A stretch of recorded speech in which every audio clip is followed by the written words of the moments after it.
December 24, 2024, News Report 1. The Canada Border Services Agency, CBSA, announced that starting December 24, 2023, Canadian entry points will no longer provide the border switch service, commonly known as the flagpole procedure.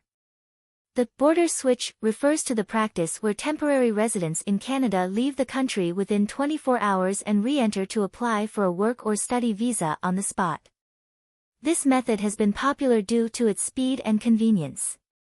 Data shows that from April 2023 to March 2024, Canadian border points processed about 70,000 flagpole applications. In response, Canada's Immigration Minister Miller stated that the flagpole procedure consumes significant resources and affects the efficiency of border enforcement. Canceling this service will help Canada and the U.S. better manage border matters while maintaining border security and integrity.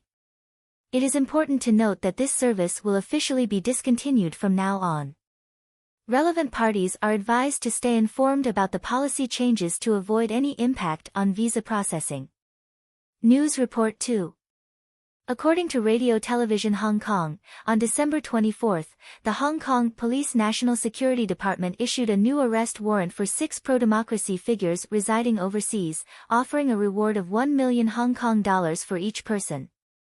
The individuals targeted include Assistant Professor Zhong Jianhua from the Hong Kong Polytechnic University, actor Cheng Jingji, Hong Kong Legislative Council founder He Liangmao, District Councillor Lu Jiawen, student mobilizer Zhong Hanlin, and 19-year-old student Zhang Xiqin.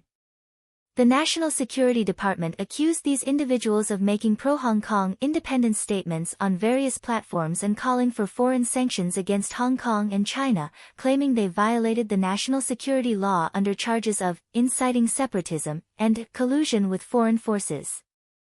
Previously, 13 pro-democracy figures had been wanted by the National Security Department, and with these 6 new warrants, the total number of wanted individuals is now 19. These cases are widely seen as part of political persecution and judicial targeting. Zhong Jianhua, one of the wanted individuals, responded by saying, "I would like to know when I ever advocated for Hong Kong independence." Meanwhile, on December 24, the Hong Kong government announced in the Gazette that 7 pro-democracy figures have been labeled fugitives endangering national security, subjecting them to a series of sanctions. These individuals include former Legislative Council members Su Jifeng and former District Councillor Guo Rongkeng, lawyer Ren Jianfeng, Hong Kong Democratic Committee Executive Director Guo Fengyi, Hong Kong Legislative Council founder Wang Gongyi, and social activists Su Yingteng and Zhao Lan. Sanctions include the revocation of their Hong Kong Special Administrative Region passports, a ban on Hong Kong citizens and institutions providing funds or conducting transactions with them, disqualification of Guo Rongkeng and Ren Jianfeng from practicing law, removal from director positions in Hong Kong companies, and the confiscation of funds Su Jifeng received through online platforms. In response, Ren Jianfeng stated that he had never applied for a Hong Kong Special Administrative Region passport and sarcastically asked, "How does Guo Bingqiang know that I really want a Hong Kong SAR passport?" Su Jifeng stated, "This is a petty trick of tyranny that has no impact on my life in a free country, it can only become a joke." These actions by the Hong Kong government have been widely criticized as a further escalation of political repression, described as a hypocritical and shameful display. News Report 3. According to Mingjing News, 3 members of the Yaguando religious group from Taiwan were arrested in China in October this year, and have been detained for more than 2 months without release. The 3 individuals were charged with organizing and using cults, heretical organizations, or superstition to undermine national laws. Taiwanese officials stated that if China continues to detain these individuals, it will seriously affect the safety of Taiwanese citizens traveling to China, and warned that cross-strait religious exchanges may be interrupted, with China held fully responsible. Meanwhile, since October this year, the Chinese government has launched a series of religious exchange activities aimed at Taiwan, which are seen as having clear United Front intentions. For example, on November 8, Quanzhou in Fujian province hosted a cultural exchange event related to the Qing Shui Zushi, with over 100 scholars in attendance. On November 12, another cultural exchange event related to Qinhuang, city god, took place, with over 380 participants at the Qinhuang Temple. Taiwanese professor Hong Jinfu from National Cheng Kung University analyzed that the Chinese Communist Party has long focused its United Front activities on Mazu and Guangdong but has recently expanded to include local deities such as Qinhuang and Qing Shui Zushi. On the other hand, Radio Free Asia reported that on December 21, the Ministry of Chinese Affairs of the Democratic Progressive Party held a seminar on China's cognitive warfare against Taiwan. Scholars at the seminar generally agreed that Taiwanese campuses have become major targets of Chinese hacker attacks. Huang Xiaonian, director of the Institute of National Development at National Chengchi University, said their research lab was targeted by Chinese hackers when it was first established, and similar incidents are not uncommon at NCCU. Taiwan's academic network is relatively open, providing opportunities for Chinese hackers to exploit. News Report 4. According to United Daily News, on December 24, Taiwan's Legislative Yuan held a vote on 7 nominees for the Constitutional Court judges, all of whom were rejected. Currently, the Constitutional Court has only 8 judges, and according to a recent amendment to the Constitutional Litigation Act passed by the Kuomintang and People First Party, the Constitutional Court must have at least 10 judges to hold hearings, and 9 judges are required to make a ruling. This new rule directly caused the Constitutional Court to be unable to operate due to insufficient numbers. These 7 nominees were proposed by President Lai Ching-te in August this year, and the failure of their nominations has attracted attention. The presidential office stated that it would continue to nominate suitable candidates and push for a vote in the Legislative Yuan. However, this vote and the related amendments have sparked strong criticism from the Democratic Progressive Party, DPP. Some opinions suggest that the Kuomintang and People First Party's actions aim to paralyze the normal operation of the Constitutional Court, with some accusing the two parties of being the fifth column of the Communist Party. There is still significant disagreement regarding the future operation of the Constitutional Court, which will have far-reaching implications for Taiwan's judicial independence and constitutional order. News Report 5. According to Rights Defense Network, the case of Jiangxi woman Li Shixue, who was sent to a psychiatric hospital after reporting police officers for alleged sexual harassment, continues to draw attention. Li Shixue had previously posted a video online exposing her persecution, which attracted widespread support from netizens. According to statistics, the video she posted on December 14, which showed police officers entering her home and destroying surveillance cameras, has now surpassed 1 billion views. On December 22, the Shihu District Government of Nanchang City issued a statement, claiming that Li Shixue was sent to a psychiatric hospital due to her obsessive-compulsive disorder. However, this explanation has been widely questioned. The next day, the Penglai law firm in Wuhan, Hubei Province, submitted a government information disclosure request to the Nanchang City Shihu District Public Security Bureau, pointing out that the video shows that Li Shixue did not voluntarily undergo a psychiatric evaluation, and that the community committee's act of sending her to a psychiatric hospital lacked factual and legal basis. On December 23, Li Shixue's grandfather sent an open letter to the Qingshan Lake District Court in Nanchang, expressing his shock and anger over his granddaughter's commitment to a psychiatric hospital, and demanding that judicial authorities provide a fair judgment. On the same day, lawyer Fang Jian went to Nanchang to attempt to intervene in the case and broadcast the event live, drawing further attention. At the same time, on December 22, rights activists in Los Angeles held a protest outside the Chinese consulate in support of Li Shixue and called on the Chinese government to stop using psychiatric diagnoses to suppress dissent. The protesters condemned the actions as serious violations of basic human rights and urged the international community to pay attention to such incidents. The development of Li Shixue's case remains a focal point, with calls for an investigation into the truth and for the protection of the person's rights. News Report 6.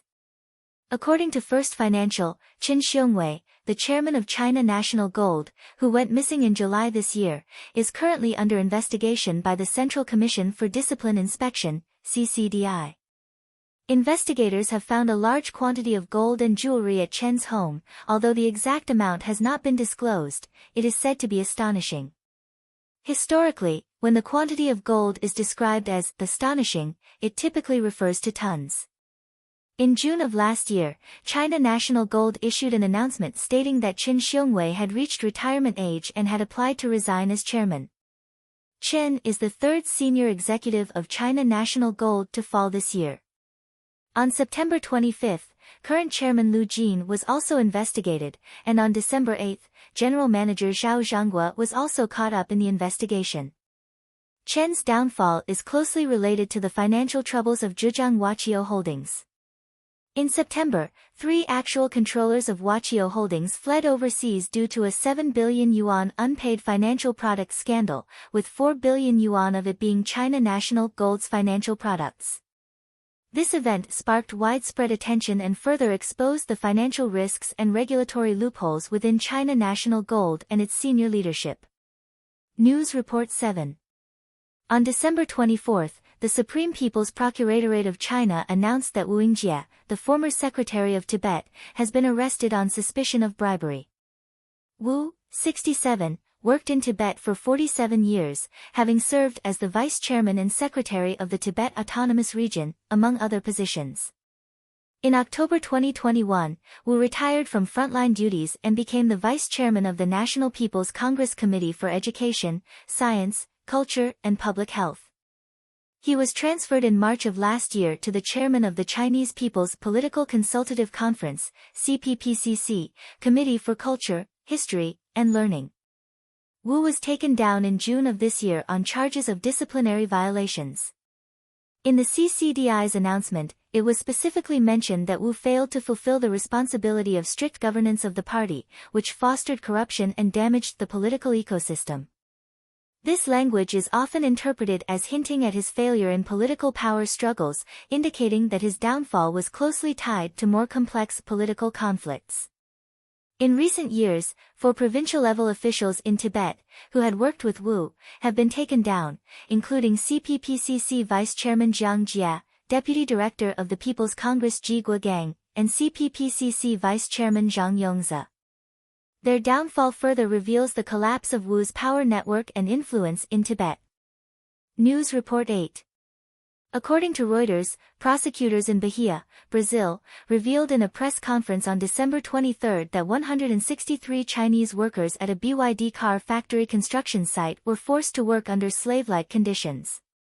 The prosecutors have ordered BYD to suspend construction at the site.